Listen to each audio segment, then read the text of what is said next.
August 20th, 2002, Tuesday. I had a dream this morning where I finally saw Calliope again, after not having seen her now for almost a year.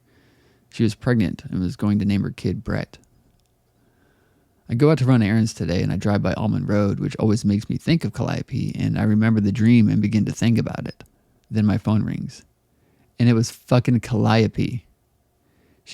Seriously, she called to get my address to send me a long letter that has the whole last year of her life in it.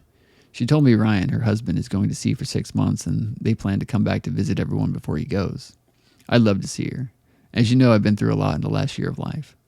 I've had Tuesday almost as long as I've not seen Calliope.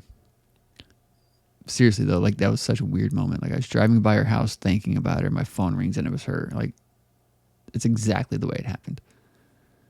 Went to Best Buy and got the Pulp Fiction and Jackie Brown DVDs and picked up 2 Elliott Smith CDs, Roman Candle and XO.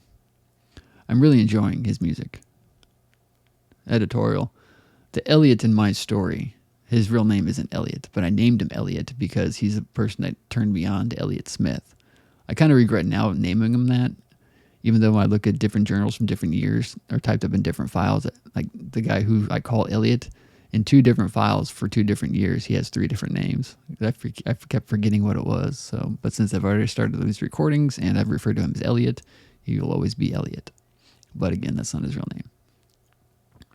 I got my tire fixed. There was a nail in it, and I drove it almost all day yesterday. That's fucked up too, because my truck right now literally is at the shop getting new tires because we needed new tires on it, but it's also because we realized there's nails. There's 2 screws or nails in the back left. So that's funny that I'm reading that entry while I'm sitting here and my truck's at the shop.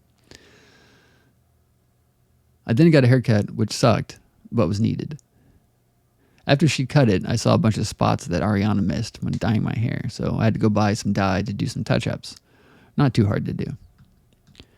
Shannon has been calling me a lot the past few days to do something. I told her yesterday that we'd possibly do something today, but when she called, I kind of flaked out and told her I didn't want to do anything tonight. She called back about 10 minutes later to ask if she was bugging me and if perhaps she wasn't getting my drift that I don't want her around, which isn't true. I don't get annoyed by her or anything, but it's just weird for some reason. I don't want to tell her to fuck off, but I also don't want to be around her a lot. We'll just wait and see what happens. End quote. What's it like not being real? Brett Allen Coker, film screenplay, Halsey and 51st.